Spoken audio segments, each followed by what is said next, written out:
Bom, dando início aqui ao nosso seminário de Fisiologia Humana, nosso grupo é formado pela Isabela, pela Wendy e por mim.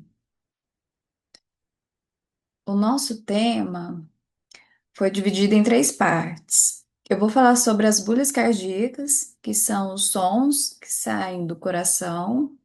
A Isabela vai falar sobre o mecanismo de Frank Starling e a Wendy vai falar sobre a regulação da função cardíaca pelo exercício.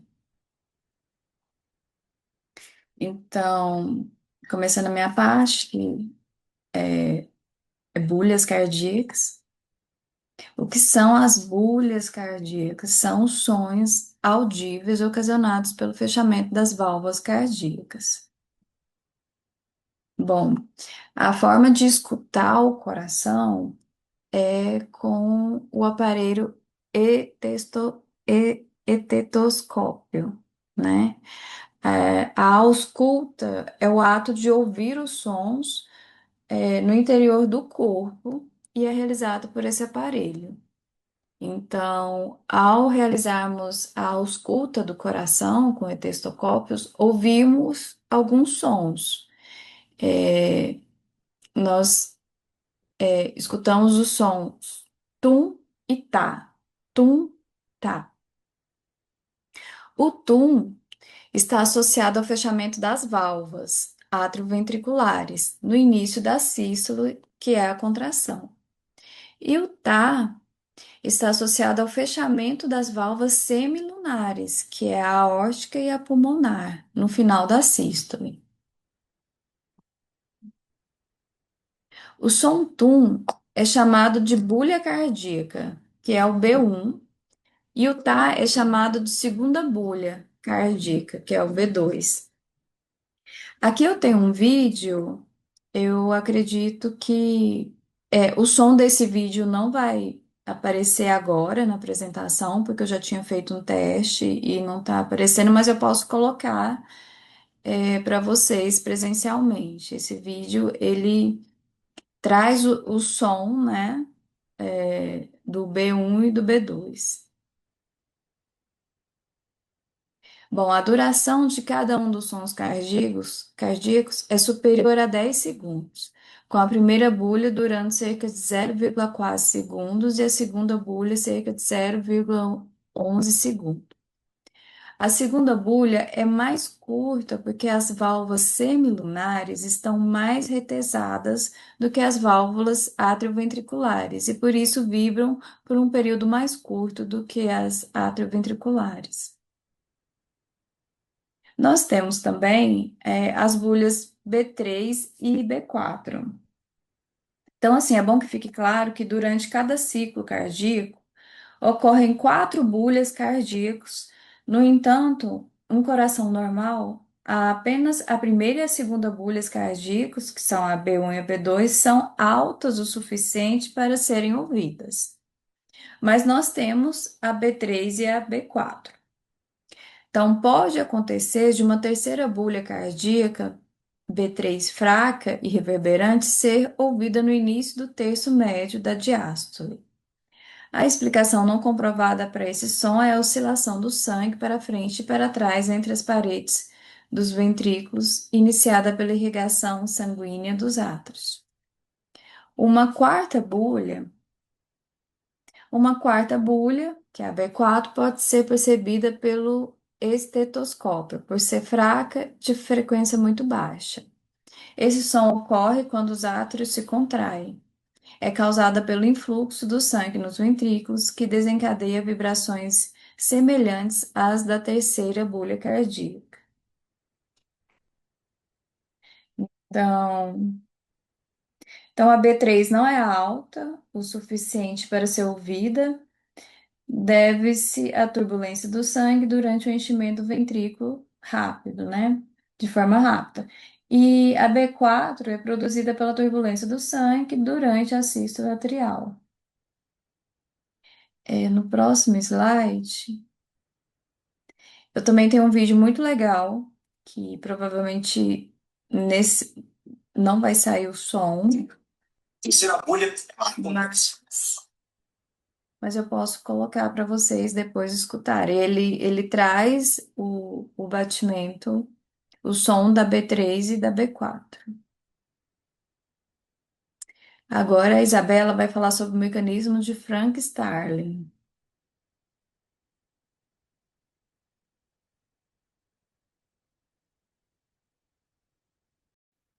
Oi, pessoal, meu nome é Isabela e hoje eu vou apresentar sobre o mecanismo de Frank-Starling. Esse é um dos principais mecanismos de regulação do funcionamento do coração e ele age de forma intrínseca, sem precisar do sistema nervoso para funcionar. Ou seja, o coração ele tem essa capacidade de se ajustar automaticamente à quantidade de sangue que chega até ele. Esse mecanismo ele pode ser explicado pela relação entre o comprimento do sarcômero e pela força de contração. Como a gente pode olhar nessa imagem, diferente das fibras musculares esqueléticas, que geralmente iniciam sua contração com o comprimento de sarcômero ideal, as fibras musculares cardíacas iniciam essa contração com um comprimento menor do que o ideal. E o que seria esse comprimento ideal do sarcômero? Se a gente olhar nessa imagem, aqui na letra C, a gente consegue ver que o filamento grosso e o filamento fino estão em sobreposição. E isso auxilia, permite que há a interação entre a miosina e a actina, gerando uma tensão máxima da contração. E já na letra B e na letra A, há um comprimento diminuído desse sarcômero, e na letra D e na letra E, um comprimento aumentado. E em ambas as situações, ocorre uma perda dessa interação da actina e da miosina, então acaba gerando uma menor tensão. Essa imagem mostra de forma bem simples como funciona o mecanismo de Frankenstein. A gente pode ver aqui do lado esquerdo que tem o coração relaxado, que ele está em fase de enchimento. Então, nesse momento, o sangue entra nos ventrículos e faz com que as fibras musculares se estiquem. E quanto mais sangue entra, mais há o estiramento dessas fibras. Então, se a gente for comparar com o estilingue, é a mesma coisa. Quanto mais a gente puxa, mais energia elástica fica acumulada. E já aqui do lado direito, a gente tem a fase de bombeamento, que é a contração do coração. Então, como as fibras elas estão bem esticadas, a contração é ainda mais forte, empurrando o sangue para fora. Então, toda essa figura mostra basicamente que quanto maior a, o enchimento do coração, maior será a força de contração. Então, o coração, ele se ajusta automaticamente de acordo com a quantidade de sangue que recebe. Na aplicação prática, durante o exercício, mais sangue retorna ao coração e ele responde aumentando a força de contração automaticamente. E em algumas doenças, como a insuficiência cardíaca, o coração perde essa capacidade de responder adequadamente ao aumento do volume de sangue. Agora eu vou passar a palavra para a Wendy, que ela vai explicar sobre a regulação da função cardíaca pelo exercício. Olá pessoal, tudo bem? Meu nome é Wendy, eu vou falar da regulação da função cardíaca pelo exercício. Bom, é de conhecimento comum que as práticas de atividades físicas e exercícios físicos fazem bem ao coração e ao seu bom funcionamento. E aqui eu vou mostrar para vocês como e também falar um pouco dessas funções e os benefícios que os exercícios físicos trazem consigo. Bom, para começar, é necessário entender quais são as funções cardíacas para entender como o exercício físico pode melhorar essas funções. Bom, dentre as funções temos aqui garantir o bombeamento de sangue nas circulações sistêmicas e pulmonar a todo momento, sem pausa, controle da pressão arterial, o coração contrai suas paredes musculares para gerar pressão, impulsionando o sangue através das artérias, veias e capilares, regulação da frequência cardíaca através de estímulos elétricos próprios, mantém os batimentos ritmados, adaptando-se às necessidades de oxigênio do corpo. Como exemplo, do nosso tema, as práticas de atividade física, que faz com que seja necessário um maior débito cardíaco, fazendo com que o coração trabalhe mais para levar esse sangue oxigenado para os capilares, para os músculos, para todo o corpo. E suporte ao metabolismo, que remove resíduos metabólicos como o dióxido de carbono para que sejam eliminados pelos pulmões e rins.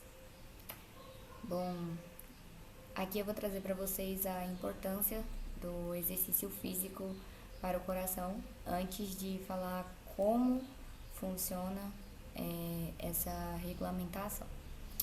O exercício físico é uma ferramenta essencial para a saúde cardiovascular. Como eu tinha dito no começo, é de conhecimento comum.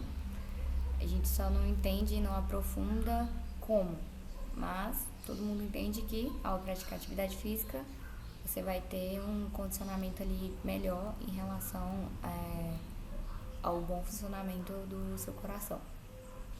E aqui eu vou trazer alguns dos benefícios, que vai ser melhorar a circulação sanguínea, reduzir a pressão arterial, controlar o peso corporal, aumentar o HDL, colesterol bom, e reduzir o LDL, colesterol ruim, melhorar a sensibilidade à insulina e fortalecer o músculo cardíaco. Bom, agora a gente chegou na parte principal, da minha apresentação, que seria como o exercício físico regula as funções cardíacas. E aqui eu vou ler para vocês alguns trechos que trazem essas regulações. Bom, a prática de exercícios físicos promove adaptações benéficas para o organismo, desde reduções de principais fatores de risco, prevenção a diabetes, a colesterol, a obesidade e até o fortalecimento das funções cardíacas, trazendo assim melhorias no bem-estar físico e mental, que, como a gente conversa bastante em sala de aula, no ramo da educação física, é importante sempre conciliar o físico e mental, porque não é uma área dicotomizada. Enfim, é importante fazer esse trabalho duplo, cuidar dos dois. Aprimora a forma como o corpo metaboliza a glicose, reduzindo a resistência à insulina, fator central no desenvolvimento do diabetes tipo 2, que é grave risco para o coração. O coração passa por adaptações estruturais e funcionais que aumentam sua resistência e eficácia. Isso significa que o órgão pode bombear mais sangue com menos esforço, reduzindo a frequência cardíaca em repouso. Ao praticar atividade física, exercício físico, algum tipo de esporte, você acaba exigindo um esforço maior do coração, e isso seria uma espécie de treino para ele. Você pode treinar isso. Vemos essa diferença de uma pessoa sedentária que ao correr logo sente fadigada, o coração a mil, sente aperto no peito, e de uma pessoa que ela já tá um pouco mais ativa, que para ela não é tão exaustivo, ela consegue suportar diversos tipos de atividades por conta desse treino pro coração, que vai aumentar sua resistência e eficiência. Continuando aqui, eu vou ter o aumento na produção de óxido nítrico durante as atividades físicas, que contribui para o relaxamento e a dilatação dos vasos sanguíneos, melhorando o fluxo e reduzindo a rigidez arterial.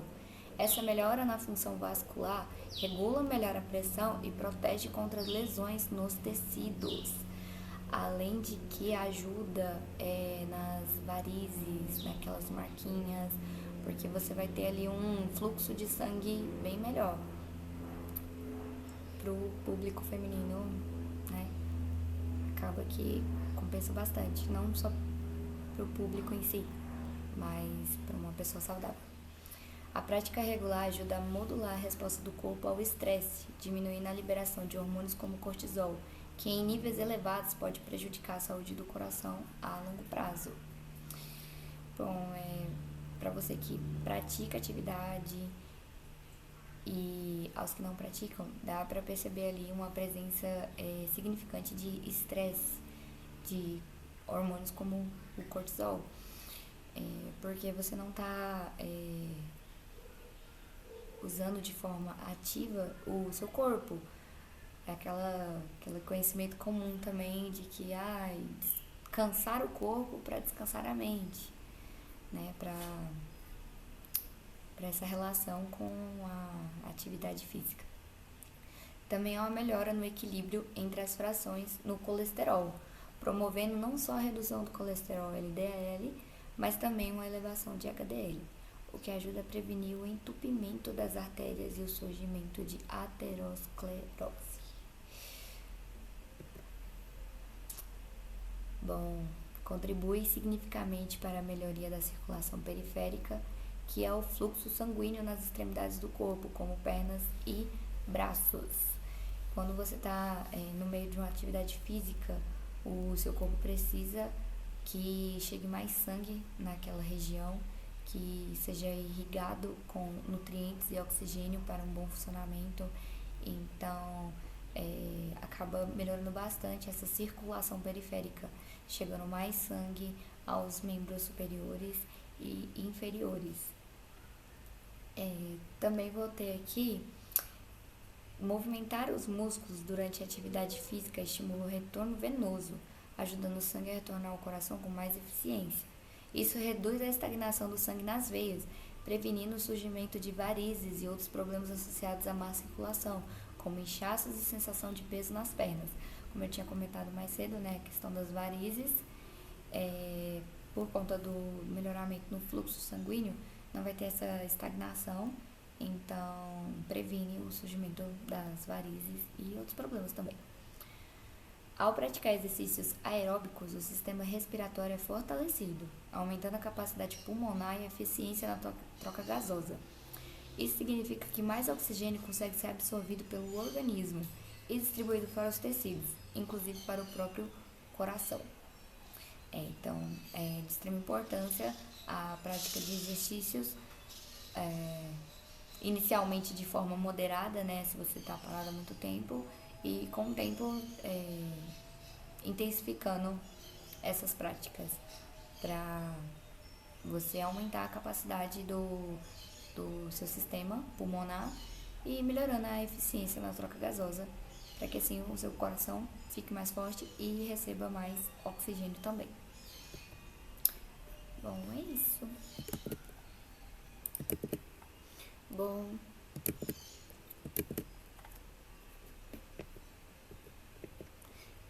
agradeço por assistirem a aula. Espero que tenha ajudado de alguma forma, que tenha ficado de mais fácil entendimento em relação ao conteúdo. E é isso.